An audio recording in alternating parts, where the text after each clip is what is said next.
Alors depuis quelques mois déjà, les vidéos de traders macro sur l'inversion de la courbe de taux, la yield curve, et l'arrivée imminente d'une immense récession à cause de cette inversion se multiplient. Donc dans cette vidéo, on va justement voir ce qu'est le yield curve, la fameuse courbe de taux en français. On va voir la pertinence qu'on peut mettre en face de cette fameuse courbe de taux, et aussi, au final, quelles informations on peut en dégager pour notre trading. Alors déjà, on va commencer par expliquer ce qu'est une courbe de taux, que vous connaissiez peut-être déjà sous le nom de yield curve. Et tu vas voir que l'idée derrière, en fait, elle est assez simple. En fait, la courbe de taux, elle te permet de visualiser le rendement, c'est-à-dire le taux d'intérêt, de plusieurs obligations sur plusieurs maturités. Plusieurs maturités, c'est-à-dire plusieurs horizons de temps. Alors si tu es vraiment très néophyte, une obligation, c'est un titre de dette. Nous, dans notre cas, ce qu'on va regarder, c'est des titres de dette qui sont émis par des États, comme la France ou les États-Unis. Quand on parle de rendement, en fait, c'est le taux d'intérêt qui va avec cette dette, qui va avec ce prêt. Et puis, la maturité, très logiquement, c'est l'échéance du prêt, la date à laquelle en gros le prêt prend fin et à laquelle il doit être remboursé. Donc par exemple, si tu achètes l'obligation GLT 50 000 € à 10 ans avec un rendement affiché de 2%, tu acceptes de prêter à GLT 50 000 € que je vais te rembourser sur 10 ans en te rémunérant 2% par an. Là, ce que je te mets à l'écran, c'est la courbe de taux dans sa configuration actuelle. De la gauche vers la droite, on va des maturités les plus courtes, les plus proches de nous,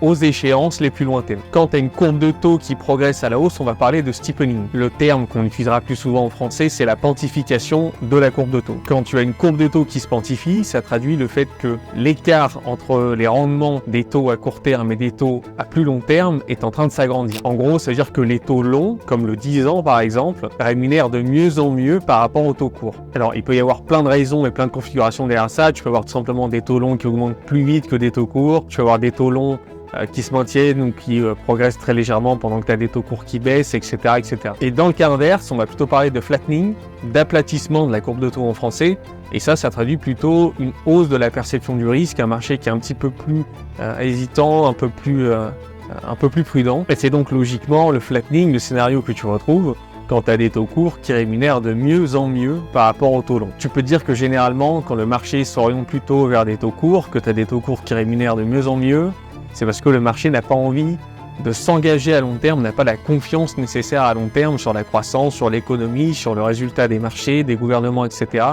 pour prendre le risque de prêter à long terme sur 10, 20 ou 30 ans. Ici, ce qu'on va faire par exemple, c'est comparer le rendement d'une obligation à 10 ans et d'une obligation à 2 ans. Rappelle-toi, quand on a une courbe qui progresse à la hausse, ça veut dire qu'on a des taux longs qui progressent mieux, qui rémunèrent mieux que les taux courts. Inversement, quand elle baisse sur le graphique, les taux courts rémunèrent de mieux en mieux par rapport aux taux longs. Et ça permet de faire la transition vers le cas qui nous intéresse, c'est l'inversion de la courbe de taux. Ce qu'il faut que tu comprennes bien avant qu'on aille plus loin, c'est que plus tu prêtes loin dans le temps, plus il y a du risque qui est induit par ce prêt. Plus de risques, plus d'incertitudes, ça veut dire on exige un meilleur rendement sur ce prêt. Puisqu'on prend plus de risques, c'est normal qu'on soit un petit peu mieux rémunéré. Donc le postulat, c'est que dans des conditions de marché normales, un prêt à 10 ans doit être mieux rémunéré qu'un prêt à 2 ans. Par exemple, en ce moment, on a de grosses dynamiques, de gros focus autour de la dette des États.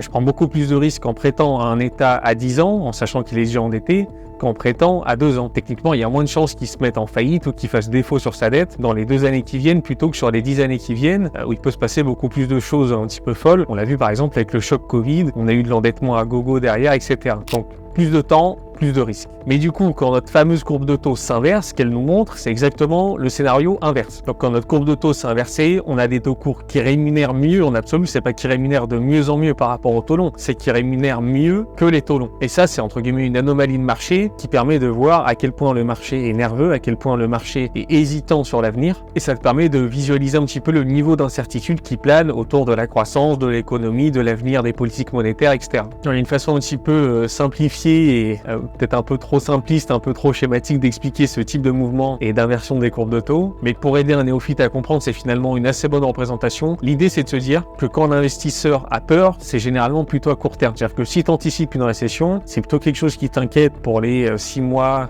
12 mois, 24 mois à venir, mais pas forcément un élément dont tu t'inquiètes sur les 10 ou 15 prochaines années. Donc un investisseur va délaisser les obligations à court terme pour plutôt aller s'allouer vers des obligations à plus long terme qui devraient être entre guillemets un petit peu plus safe. Et comme tu as une mécanique inverse entre l'achat d'une obligation et son rendement, entre le prix d'obligation et son rendement, forcément, si tu délestes et que tu délaisses l'obligation court terme, tu fais monter son taux. Bon, alors dans les faits, forcément, si on est un puriste, on pourra un petit peu chipoter sur cette explication, mais je trouve qu'elle résume assez bien, une fois de plus schématiquement parlant, et en essayant de garder quelque chose d'ultra simple et d'ultra abordable, elle résume assez bien la chose pour un néophyte. Alors, historiquement, c'est vrai que les courbes de taux, les inversions de courbes de taux timent pas trop mal les récessions, et dès qu'on a une configuration de ce type, tous les journaux, tous les traders, tous les analystes, tout le monde en parle, en expliquant que la prochaine récession arrive forcément d'ici quelques mois, qu'on va tous être dans le rouge et que c'est la fin du monde. Alors pour continuer sur la courbe de taux et répondre un petit peu à cette question de est-ce qu'on va droit vers une récession ou pas, on va apporter quelques éléments ensemble. Bon alors c'est vrai que normalement en trading, il faut jamais dire le fameux cette fois c'est différent, this time is different, mais là peut-être un petit peu, en tout cas c'est l'axe que je vais traiter, que je vais adopter avec cette vidéo, essayer de vous amener un petit peu des éléments qu'on ne voit pas forcément autour de la courbe de taux. C'est pas impossible qu'à terme on rencontre une récession, mais elle est tout sauf inévitable et je vais justement t'expliquer pourquoi. Et je précise que là en l'état, même si on devait se manger une récession, ça serait pas forcément imputable à la courbe de taux. Il faut faire attention avec ça, cause, causalité, corrélation, etc. Et une image que je prends souvent pour illustrer ça, une expression que tu m'entendras souvent sortir, c'est qu'il ne faut pas expliquer que s'il fait chaud, c'est de la faute du thermomètre. Alors déjà, un premier élément qu'on peut ou qu'on doit avoir à l'esprit, c'est qu'on sort d'une période prolongée de taux réels qui étaient négatifs. D'ailleurs, quand on regarde les récentes actions des banques centrales sur les marchés, finalement, c'est surtout sur cet aspect que les politiques monétaires se sont montrées restrictives. Schématiquement, toujours, les périodes où on a des taux d'intérêt réels qui sont très bas, voire qui sont même parfois négatifs, ça profite aux emprunteurs et du coup, ça stimule, ça favorise nécessairement l'emprunt, la prise de risque, l'investissement, etc. Puisque s'endetter est très facile et on s'endette dans une situation qui est entre guillemets facile à absorber, pas comme s'endetter avec 4 ou 5 points d'intérêt sur son crédit. Et techniquement, si tu as un taux d'intérêt réel qui est négatif, c'est même très bon pour toi en ce sens que l'effet de l'inflation va éroder la valeur de ton crédit et elle va l'éroder plus vite que tu ne le rembourses. Donc en bout de chaîne, techniquement, en fait, tu auras remboursé moins que ce que tu as emprunté. Ici, je te montre le taux réel du 10 ans pour que tu vois un petit peu à quoi il ressemblait. Tu vois les périodes où on a été en négatif et les périodes où on n'était pas en négatif, le taux réel était quand même pas hyper élevé. Et là, tu vois la même chose avec le 2 ans, où par contre, sur le 2 ans, on a passé beaucoup plus de temps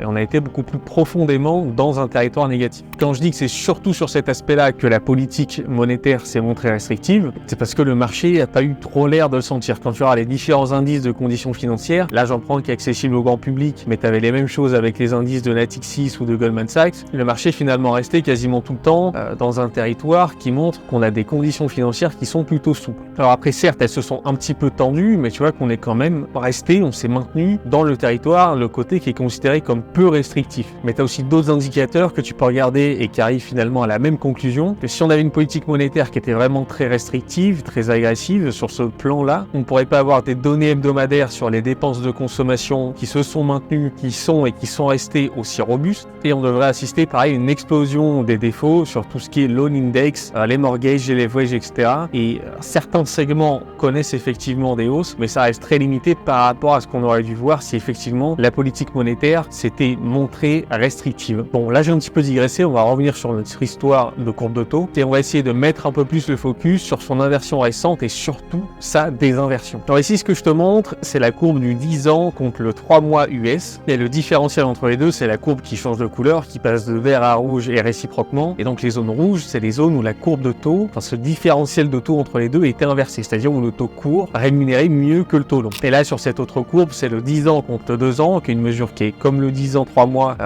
le 10 ans 2 ans est très observé par le marché. Et tu vois que récemment, proche de nous, on a effectivement cette inversion, ce passage en zone rouge, et depuis quelques temps, on est dans un steepening où on a une courbe de taux qui progresse largement à la hausse et qui parvient même à se réinsérer dans le territoire positif. Alors ce qui s'est passé, notamment sur la phase d'inversion de la courbe, on va commencer par là, c'est que déjà on avait un marché qui s'attendait à ce que les taux baissent et convergent, reviennent vers leur moyenne de long terme, et ce au fur et à mesure que l'inflation allait être maîtrisée et que la Fed, la banque centrale, allait faire son office. Sachant que mécaniquement, si la Fed arrive à son objectif de contrôle de l'inflation, elle va pouvoir mécaniquement derrière baisser ses taux d'intérêt. Donc ça a contribué à cette configuration de la courbe de taux, puisqu'on avait des taux courts qui étaient encore tirés vers le haut avec les mesures des banques centrales, pendant qu'on avait des taux longs qui commençaient à se tasser et à redescendre sur les anticipations de contrôle de l'inflation et de ce que seraient les taux dans X années dans le futur. Donc cette config-là, cet agencement-là, ça a mécaniquement alimenté cette configuration où on a des taux courts qui rémunéraient de mieux en mieux par rapport aux taux longs. D'ailleurs, là en l'occurrence dans l'exemple qu'on traite, qui est l'exemple dans lequel on se trouve en ce moment, qui y a une grosse partie de l'inversion de la courbe de taux qui est pas du tout liée ou attribuable à des anticipations de récession, etc., mais qui est liée directement à ces anticipations de contrôle et de maîtrise de l'inflation à plus long terme, et du coup du fait qu'on va tendre à nouveau vers des taux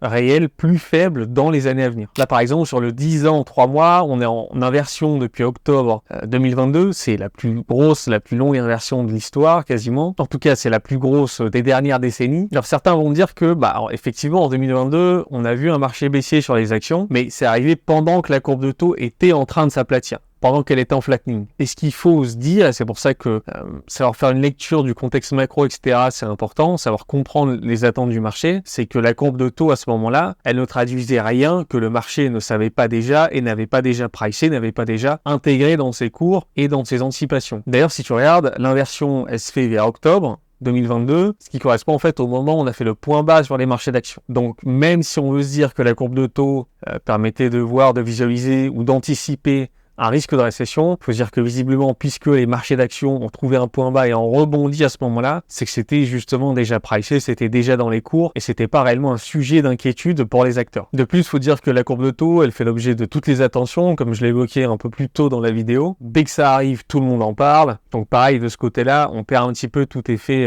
de surprise. Et puis après, même en dépit de cette inversion, on a quand même des actions qui ont continué à grimper, qui ont même fait des records, qui ont battu des records et qui ont enchaîné une très belle dynamique haussière. Du coup, la grande question, c'est un petit peu pourquoi l'inversion de la courbe de taux n'a entre guillemets pas fonctionné, pas encore fonctionné. Pourquoi est-ce que jusque-là, elle n'a pas timé correctement l'arrivée d'une récession, alors que dans le passé, elle semble justement si bien fonctionner. Et après, si on continue de pousser dans ces directions, puisqu'on a la plus grosse inversion de la courbe de taux qu'on ait vue depuis des décennies, est-ce que ça veut dire également qu'on va forcément au-devant de la plus grosse récession qu'on ait vue depuis des décennies? Encore une fois, on va essayer d'apporter quelques éléments de réponse à tout ça. Déjà, considérer simplement la courbe de taux comme un signal de récession, c'est une première erreur. Historiquement, c'est vrai qu'une courbe de taux qui s'inverse, elle semble être suivie d'une récession. On pourrait même aller plus loin et dire que normalement, la récession arrive après la désinversion de la courbe de taux, mais tu vas voir que c'est pas du tout quelque chose qui est inévitable. Il y a un élément qui est vraiment capital d'avoir à l'esprit dès que tu abordes la courbe de taux ou dès qu'on t'en parle, c'est que la courbe de taux, c'est absolument pas une mesure de l'économie réelle. C'est une mesure des attentes du marché en termes de politique monétaire. Ça, c'est la réalité de la courbe de taux. Il faut vraiment que tu l'aies à l'esprit pour pas partir dans des postulats qui seraient erronés dès le départ. La courbe de taux inversée qu'on a vue récemment, elle reflète avant tout un niveau de taux d'intérêt qui est aujourd'hui très élevé de par l'action des banques centrales qui devait juguler la vague d'inflation qu'on a pris post-Covid et l'anticipation de taux plus bas à l'avenir une fois que l'inflation va diminuer, que la croissance va aussi se normaliser et que la situation va rentrer un petit peu plus entre guillemets sous contrôle, va se normaliser, va revenir, va tendre vers les moyennes historiques qu'on a connues ces dernières années, ces dernières décennies. Un petit exemple pour appuyer tout ça et t'expliquer avec des arguments plus concrets pourquoi ça n'a rien d'inévitable le fait qu'on n'ait pas de récession nécessaire après une inversion ou des inversions de la courbe de taux. Si tu prends le graphique de Goldman Sachs, il te montre très bien que en fait sur 26 inversions de la courbe de taux entre le 10 ans et le 2 ans US, il n'y en a que 10 qui ont été suivies d'une récession. Donc l'inversion de la courbe de taux, c'est certes très efficace pour anticiper, déceler un petit peu des ralentissements économiques, des pertes de vitesse de la croissance, mais ces ralentissements de la croissance n'ont pas vocation à forcément se transformer en récession derrière. Il faut aussi prendre en considération le fait qu'on a une économie américaine qui est beaucoup plus robuste que dans les précédentes inversions de la courbe de taux. On n'est quasiment jamais sorti d'une inversion de la courbe de taux ou d'un cycle de hausse de taux d'intérêt avec une économie aussi robuste, une économie qui est en bonne posture, une consommation qui reste assez forte, même si elle se normalise, mais ça c'est normal. Donc sur 50 ans, c'est peut-être la première fois qu'on aborde une désinversion de la courbe de taux et un début de cycle de baisse de taux en ayant des économies qui tournent et qui se portent aussi bien, même s'il y a des zones d'ombre au tableau, mais ça c'est encore un autre débat. Dans les éléments qui ont favorisé cette config de la courbe de taux, on pourrait aussi parler un petit peu du QE, le quantitative easing, qui avait été déployé par la Fed. Donc, c'est des mesures qu'elle a mis en place post-Covid pour justement soutenir les marchés. En fait, l'idée, c'est que comme autour du Covid, début de Covid et autour, on avait déjà des taux d'intérêt, des taux courts qui étaient très bas, tu peux pas vraiment appuyer sur ce côté-là de la balance. Donc finalement, le point de pression qui te reste réellement pour essayer de stimuler l'économie, c'est d'aller taper sur les taux longs, taper sur du coup l'autre côté de la curve, de la courbe. Donc la Fed a entre guillemets avec ses programmes de QE artificiellement tordu la courbe et ça a contribué notamment à son aplatissement et au fait que les taux courts ont de mieux en mieux rémunéré par rapport aux taux longs. On a eu deux effets qui se sont combinés. On a eu le programme entre guillemets de QE de la Fed et une grosse demande mondiale pour les obligations américaines qui sont venus tirer les taux longs vers le bas et qui ont contribué du coup à cet aplatissement de la courbe de taux. Et puis il y avait d'autres éléments comme l'incertitude sur le niveau jusqu'auquel la Fed allait monter ses taux d'intérêt. S'il y a vraiment un truc que le marché aime pas, c'est ne pas savoir et être dans le flou. Et donc tu as des taux longs qui ont été d'autant plus sanctionnés et des taux courts qui se sont d'autant plus appréciés en conjuguant un petit peu tout ce cocktail qu'on vient de faire ensemble. Bon là c'est le moment petite pub, autopromotion, tout ça. Pour faire péter l'algo, pense bien à t'abonner à la chaîne GLT, mettre un like sur cette vidéo et mettre un petit commentaire. Donc dire ce que t'en penses, interagir avec nous, c'est pareil, c'est très bon pour le référencement. Allez, je t'embête pas plus longtemps. Bon, un autre élément, c'est que historiquement, les inversions de la courbe de taux, ça marque essentiellement des événements de crédit. Plus précisément, des contractions sur le crédit, comme on a pu le voir par exemple pendant les subprimes. Parce que ces contractions du crédit, on sait qu'aujourd'hui on a des économies qui tournent beaucoup sur ça et que le crédit a une énorme part dans la croissance. Forcément, quand le crédit se contracte, ça a de grosses implications et une grosse potentialité pour mettre en place une récession. Une autre façon d'aborder ce côté crédit, c'est de se dire que ton écart entre les taux courts et les taux longs reflète un petit peu ce que les banques vont gagner. D'une certaine façon, ça va refléter un petit peu la rentabilité des nouveaux prêts et ce qu'on pourrait appeler pour le secteur bancaire la marge nette d'intérêt ou ce qu'on pourrait appeler aussi le net interest income. Le business model de base au départ de l'activité bancaire, tu peux presque le résumer comme ça, autour du net interest income justement, en te disant que la banque en fait ce qu'elle fait c'est qu'elle rémunère à court terme, par exemple sur les dépôts, les placements que tu peux avoir auprès de la banque, et elle va prêter à long terme en percevant du coup l'intérêt sur les crédits qu'elle accorde à long terme. D'un côté les dépôts des clients ça peut bouger très vite alors que les prêts à long terme, tu es un petit peu bloqué avec ton client dessus. Et du coup, si tu viens rétrécir l'écart de ce que la banque gagne, du différentiel qu'elle gagne entre les deux, entre ce qu'elle va gagner sur les intérêts qu'elle facture entre guillemets aux clients, les intérêts qu'elle prend sur les crédits qu'elle accorde, par rapport aux intérêts qu'elle va verser pour rémunérer ses clients, les comptes d'épargne, etc. Plus tu réduis cet écart, moins le fait de faire du crédit est attractif pour la banque, moins, entre guillemets, le risk-reward est intéressant pour la banque, et donc moins elle va être encline à justement accorder des lignes de crédit, parce qu'elle gagne de moins en moins pour le risque qu'elle assume en s'immobilisant sur des années à venir avec un client dans un prêt. Donc si c'est de moins en moins intéressant, il y a un moment où tout simplement on réduit totalement la voilure. Et avec les mouvements récents qu'on a connus sur les taux d'intérêt, tu peux voir comme le net interest income des banques a explosé. Et puis pour continuer dans cette logique, tu te doutes bien que si les banques prêtent moins, on l'a vu un petit peu tout à l'heure, on a des économies qui dépendent vachement du crédit. Si une banque prête moins, il y a moins d'investissement, il y a moins d'innovation, il y a moins de prise de risque, il y a moins d'argent qui circule, qui alimente l'économie. Et de fil en aiguille, on a moins de croissance. Mais cette fois-ci, ce qu'on disait au départ, à savoir une contraction du crédit, c'est pas ce qui s'est passé. Parce que pendant que la Fed relevait ses taux, le taux de dépôt, le taux auquel les banques rémunéraient les dépôts des clients, est resté ultra bas parce qu'il y a eu une surabondance, vraiment une marée de dépôts qui ont été amenés vers les banques, une tonne de liquidités qui sont arrivées. Et donc les banques n'ont pas eu à se challenger vraiment entre elles, à dire il faut que je propose le meilleur taux parce que il n'y a pas beaucoup de monde qui veut déposer, donc il faut que je sois sûr de récupérer ceux qui veulent déposer, il faut que je les pique à mes potentiels concurrents. Et comme elles étaient toutes inondées de clients qui amenaient du fric, elles n'ont pas eu besoin de se livrer à cette guéguerre un petit peu de qui propose le meilleur taux, la meilleure REM. Là par exemple sur ce graphique, tu vois que le taux moyen que les banques paient à l'échelle nationale, il est de 0,45%. C'est bien en dessous des rendements du 3 mois US qui était encore il n'y a pas si longtemps quasiment à 4,8%. Et même quand tu regardes les CD rates, donc le CD c'est un certificat de dépôt, même ces produits-là, même ces placements-là, ils excèdent pas 2%. Donc on peut résumer un petit peu ça et se dire que finalement le coût de financement des banques il est ultra faible, la marge d'intérêt elle est giga juteuse et elle est d'ailleurs en très nette progression. Et pareil quand tu regardes par exemple du côté du prime loan, c'est le taux qui sert un petit peu de référence sur les prêts aux entreprises à court terme. Quand on a eu un 10 ans à 3,5%, le prime loan il est sorti à 8,5%. Alors même en considérant le moment où par exemple le 10 ans était à 5% de rendement, dans la théorie où je suis une banque commerciale qui doit techniquement emprunter et créer de la monnaie pour t'accorder ton prêt, même si je l'emprunte à 5, je reste giga rentable puisque derrière je vais te faire un taux d'intérêt qui est de 8,5. Et c'est ça qui est notamment important à comprendre autour du net interest income,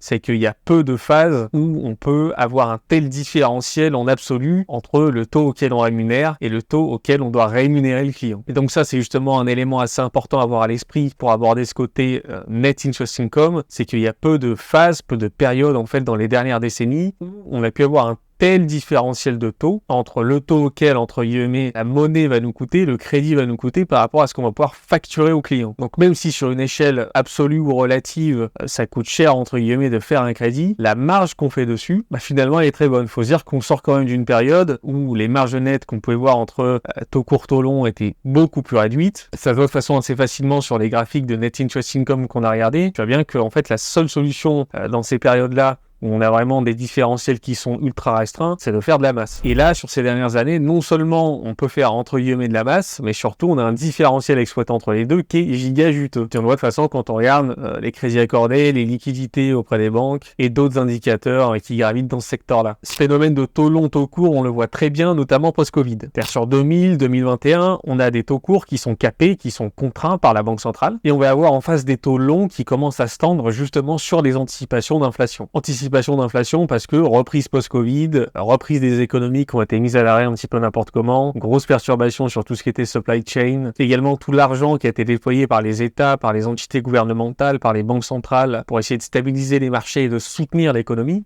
On s'est retrouvé avec des valeurs bancaires qui ont totalement explosé. C'est d'ailleurs un des phénomènes qu'on a exploité sur GLT pour jouer des valeurs bancaires, mais on en parlera dans une autre vidéo. Mais ces bancaires, elles ont explosé depuis le post-Covid, justement sur toutes ces anticipations, on va dire d'explosion, de forte progression du net interest income, du revenu net d'intérêt. Si tu repars du principe que la base d'une banque, c'est de gagner sur le différentiel entre taux court, taux long, on s'est retrouvé en fait dans une configuration où il y avait des taux longs qui commençaient à se tendre, qui commençaient à monter, pendant que les taux courts étaient quasiment incapables de bouger parce qu'ils étaient de toute façon capés par les taux directeurs et par l'action des banques centrales. Donc tu vois, ce que je développe un petit peu au travers de cette vidéo, c'est au-delà de la courbe de taux, parce qu'on en a parlé, on l'a expliqué succinctement, mais pour mieux la comprendre, mieux l'appréhender, mieux la maîtriser, on est forcé, comme à peu près dans toutes les thématiques de finance, on est forcé d'aller voir d'autres notions qui gravitent autour pour mieux comprendre la notion de base. Et puis notamment, comme on est en train de le faire là, tu vois qu'on doit recroiser d'autres signaux, notamment des signaux sur le crédit. Et pour l'instant, sur le crédit, on peut pas dire que ça se soit montré particulièrement restrictif. Et pour qu'on ait vraiment un choc, un événement de crédit, il faudrait justement une très grosse dégradation de la marge bénéficiaire, ce qu'on vient de voir avec le net interest income, pour que les banques soient beaucoup moins disposées à accorder des prêts. Quand je dis dégradation, il faudrait vraiment un truc solide,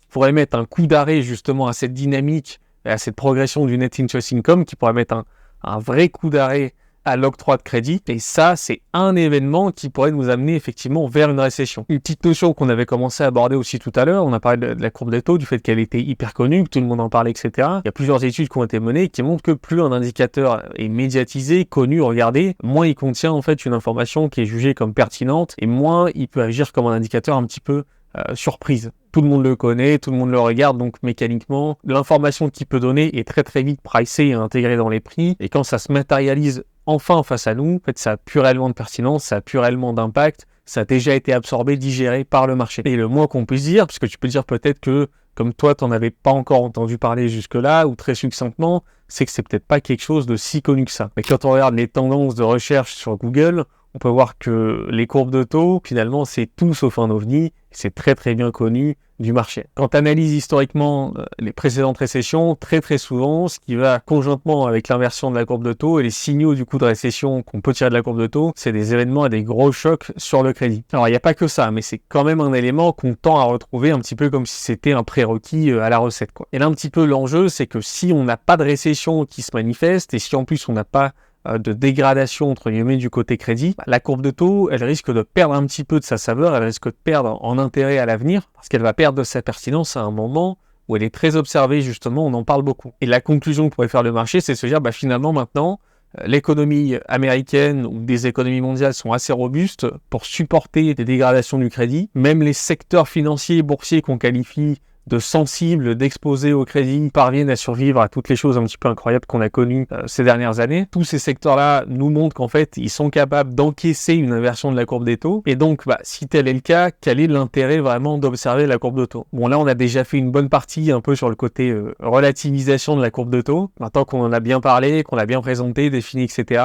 L'idée quand même de la vidéo, c'est aussi de se dire, maintenant, où est-ce qu'on en est? Récession, pas récession, puisque la courbe de taux, là, c'est le 10 ans, 2 ans, elle est en train de se désinverser comme tu peux le voir. C'est porté notamment par des attentes de taux courts qui vont baisser au fur et à mesure que la Banque centrale est satisfaite des progrès faits sur l'inflation, et d'autant plus maintenant qu'on adopte un focus qui est moins sur l'inflation et plus sur le côté maximisation de l'économie, plein emploi, etc., le double mandat de la Fed, alors qu'en face on a des taux longs qui refluent un petit peu, mais qui en même temps, le pricing du marché nous suggère qu'ils sont peut-être un peu plus élevés à l'avenir, même après une normalisation, ils tendront peut-être vers une moyenne qui est un peu plus élevée que ce qu'on a connu ces 10-20 dernières années. Donc ces deux anticipations des deux côtés de la courbe, c'est en train d'amener justement sur ce steepening qu'on est en train de voir, sur cette pontification de la courbe de taux et du coup sur sa remontée. Pour ce qui est de la récession, pour l'instant, le marché il a pas l'air d'y croire particulièrement. C'est toujours le soft landing qui est anticipé et pas vraiment le hard landing. En tout cas, c'est ce sur quoi le marché mise. Tu vois, par exemple, avec cet indicateur qu'on a construit, qui est basé sur des approches de Hamilton James,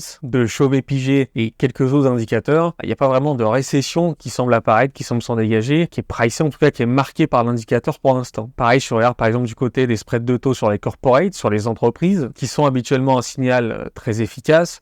Ils ne signalent pas de récession particulièrement attendu, inéluctable. Et quand tu regardes le graphique, il n'y a pas ce sentiment d'une perception élevée du risque qui s'en dégage. On n'est pas en train de faire une grosse poussée sur les spreads de taux. Alors le spread de taux, pour le définir rapidement quand même, que tu sois pas perdu, c'est un peu comme pour la courbe de taux qu'on vient de voir avec les états finalement. C'est-à-dire qu'on compare l'obligation d'une très bonne boîte avec une boîte qui est moins bonne, donc des boîtes qu'on va typiquement appeler high yield ou junks, qui sont du coup des boîtes plus fragiles et donc plus risquées et qui ont une obligation qui est, parce qu'elle est plus risquée, affiche un meilleur taux. Et ce que fait ce spread, c'est qu'il mesure justement la prime de risque supplémentaire que les acteurs, les investisseurs exigent pour détenir de la dette de ces boîtes qui sont considérées comme plus risquées. Puisque c'est des boîtes plus risquées, c'est aussi des boîtes qui sont plus susceptibles de faire faillite et donc de faire défaut sur leur dette. C'est un indicateur qui est intéressant pour apprécier un petit peu la perception du risque et les attentes du marché en termes de croissance ou de récession, et notamment les risques qui peuvent planer sur l'environnement de crédit, parce que quand les conditions économiques se dégradent, toutes ces boîtes high yield, ces boîtes risquées, qui sont déjà dans des situations en général pas terribles, qui n'ont pas l'air insolites, qui n'ont pas beaucoup de trésorerie, qui sont déjà endettées, en bref, qui sont des boîtes fragiles, c'est des boîtes qui vont très vite se retrouver en très grande difficulté et qui vont pas vraiment pouvoir survivre dans une condition économique qui se dégrade fortement. Plus ça se dégrade, plus c'est tendu, plus l'investisseur va exiger un bonus, une prime de risque supplémentaire, et c'est justement ce qu'on mesure du coup au travers de ce spread. Donc voilà, tout ça pour t'expliquer un peu le spread de taux et te montrer effectivement que il n'indique pas de récession à venir, mais pourquoi est-ce qu'il l'indique pas? Je trouvais ça quand même intéressant de te l'expliquer rapidement dans cette vidéo, même si c'est pas le sujet spécifiquement de traiter du spread de taux sur les corporates. Alors, très récemment, pendant que je préparais cette vidéo, la Fed a baissé ses taux de 50 points de base. C'est en partie le scénario sur lequel le marché tablait, sur lequel il misait, et c'est très rare que la Fed n'ait pas concédé ça au marché, c'est-à-dire qu'elle n'ait pas écouté le marché. Quand le marché attendait, souhaitait, voulait une baisse de 50 points de base, en général, la Fed lui concède toujours. D'ailleurs, quand tu regardes le différentiel avec le 2 ans US, c'est très clairement le pricing qui était fait par le marché. Pareil, quand on regarde du côté des swaps d'inflation, je vais te préparer une vidéo dédiée sur le sujet, mais on voit qu'il signale pas grand-chose non plus de ce côté-là. Pas de problème particulier par rapport au contexte ambiant, au pricing qui est fait par le marché, à ce que désire la Fed. Et toujours en regardant les swaps, ça semble plutôt indiquer quand même que l'objectif de la Fed de contrôler l'inflation est atteint, et le tout sans cracher l'économie, sans trop dégrader les perspectives futures. Quand tu regardes les projections de PIB réel qui sont faites par la Fed d'Atlanta, par exemple pour le Q3 2024, tu vois qu'elles sont en train de remonter. Donc avec tous ces bons éléments qu'on vient de voir de ces quelques dizaines de minutes ensemble, c'est quand même dur d'affirmer qu'on va forcément vers une récession. Après, ça nous laisse un petit peu dans le flou. Il y a quand même des zones d'ombre au tableau, il y a quand même des éléments macroéconomiques qui se dégradent, qui sont pas très bons. On peut toujours faire du cherry pick pour dire tel truc est pas bon, etc. Mais dans l'ensemble, il faut avouer que pour l'instant, on navigue plutôt entre deux eaux et on est un petit peu dans le flou. Alors il y a un argument que j'ai vu que je vais traiter dans cette vidéo parce que ça tourne pas mal en ce moment, et qui consiste à dire que si la Fed a baissé de 50 BP, c'est forcément que c'est pas bon. En fait, c'est pas évident. Il faut savoir qu'une banque centrale, elle fait un jeu d'équilibriste en permanence, au travers de son forward guidance notamment, c'est-à-dire elle essaye d'annoncer un petit peu à l'avance ce qu'elle va faire, ce qu'elle regarde, etc. Mais la banque centrale, elle doit jouer un jeu de diplomate et d'équilibriste en permanence avec le marché. Parce que là, tout le narratif derrière, c'était de se dire, si la Fed baisse de 50 BP,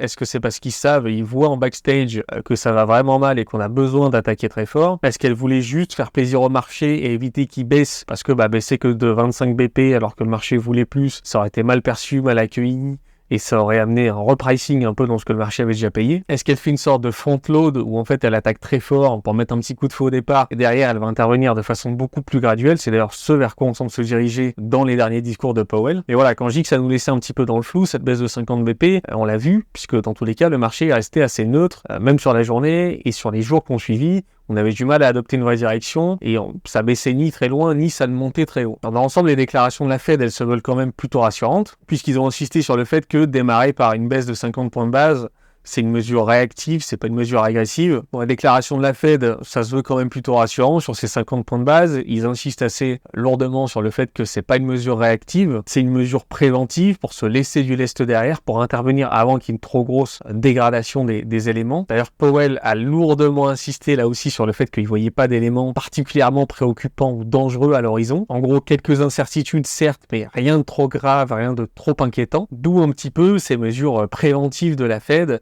pour dissiper ces nuages avant que l'averse ne puisse tomber. Il a pas mal insisté sur le marché de l'emploi, sur la vigueur, le dynamisme de ce dernier, en expliquant notamment que c'est quand le marché est encore fort et encore en bonne santé qu'il faut le soutenir et que c'est pas une fois qu'on a vraiment une grosse explosion avec une grosse inertie de tout ce qui est chômage, etc. qu'il faut intervenir. Là, c'est trop tard. D'où le fait que la Fed intervienne plutôt maintenant. Et cette réflexion de se dire s'ils baissent fort, s'ils baissent les taux assez fortement, c'est forcément qu'ils savent quelque chose en backstage qui est pas beau et qu'on ignore. C'est pas nouveau. En fait, c'est un peu hérité de la période 2001. À l'époque, c'est Greenspan qui est aux commandes, et avec d'autres membres de la Fed, ils en sont venus à la conclusion que, avec l'essor des nouvelles technologies, tout va plus vite, les tendances économiques vont plus vite, le sentiment des consommateurs va plus vite, les dynamiques de consommation vont également plus vite, et donc il faut aussi que la politique monétaire s'adapte et qu'elle aille plus vite. Et c'est ce qui avait justifié, du coup, sur cette période de 2001, une première baisse de taux de 50 points de base. Un petit peu en opposition avec les habituels départs avec une baisse de 25 points de base. Donc il y avait une vraie logique derrière de se dire faut rester dans l'air du temps, faut s'adapter un petit peu aux dynamiques du marché, aux dynamiques de nos économies, sauf que le marché à l'époque ne l'a pas du tout entendu de cette oreille. Et en fait, les investisseurs se sont dit, mais si la Fed est prête à baisser là comme ça de 50 points de base, c'est qu'en fait, en backstage, c'est vraiment moche, ils le savent, l'état réel de l'économie doit être en giga grosse dégradation, et le marché a immédiatement baissé juste sur cette conclusion un petit peu hâtive. Donc ça, c'est un peu pour le côté culture bourse, mais aussi pour rappeler que faut pas non plus prendre les paroles des banquiers centraux comme des paroles d'évangile, et toujours se rappeler que c'est un peu des éternels diplomates, c'est un peu des politiques, hein.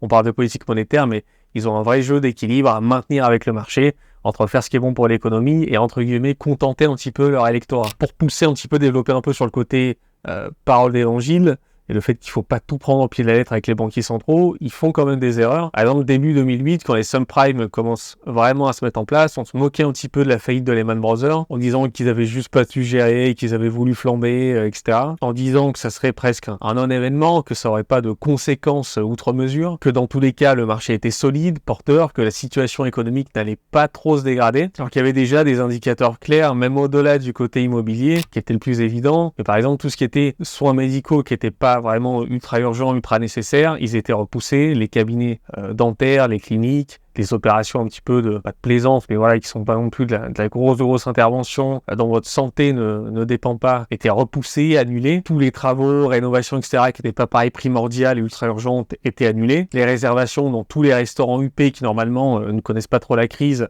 pareil, c'était en chute libre. On pourrait même parler du Silicon Valley Country Club, qui avait une liste d'attente de 8 ans, en sachant que c'est un club où l'entrée était à $250 000. Ce même club qui avait 8 ans d'attente a vu sa liste d'attente chuter à 8 personnes.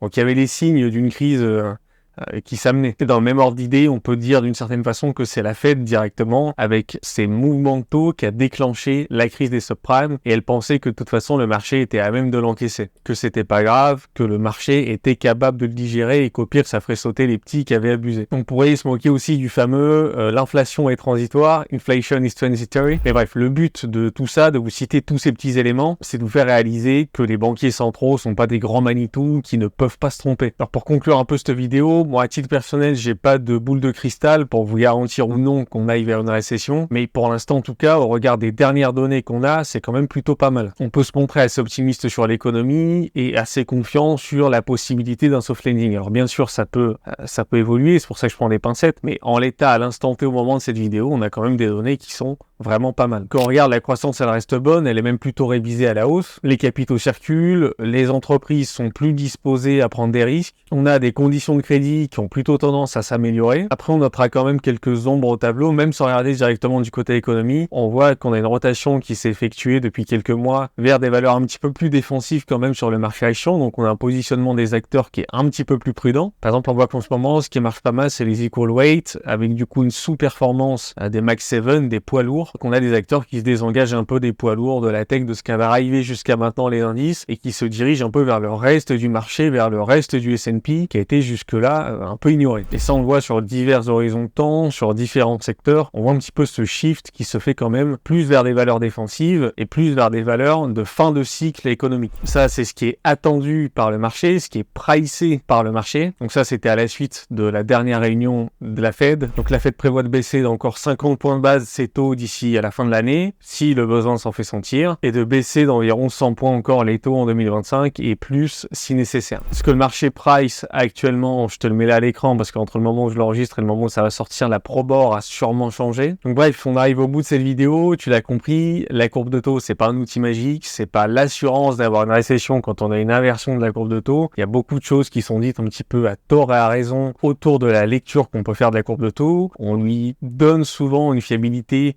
pour les récessions qui est bien exagérée. Et donc actuellement, même si c'est vrai qu'il y a des petites zones d'ombre au tableau quand même, des éléments économiques qui sont pas incroyables, on reste quand même sur une très très bonne situation. Comme je vous le disais, on n'a jamais eu une situation aussi bonne quasiment en sortie de cycle de hausse de taux et pendant qu'on assiste à une désinversion de la courbe de taux. Donc on est loin d'une situation dramatique, on est loin de ce qui ressemble vraiment à un départ de récession pour l'instant. On peut toujours privilégier le soft landing et si une récession se matérialise, il y a quand même peu de chances qu'elle soit imputable à la courbe de taux. Ça sera ce que je te disais plus tôt dans la vidéo. Ça sera dire que s'il fait chaud, c'est de la faute du thermomètre. Donc j'espère que cette vidéo t'aura plu. N'hésite pas à faire les classiques de YouTube pour pousser dans l'algorithme, mettre un petit like, t'abonner à la chaîne pour pas manquer les prochaines vidéos, mettre un commentaire pareil pour aider un petit peu l'algo à faire son job et me faire un retour sur cette première vidéo ou me suggérer peut-être une thématique que tu voudrais qu'on aborde. Et quant à moi, je te dis à très bientôt sur Gold Lion Trading.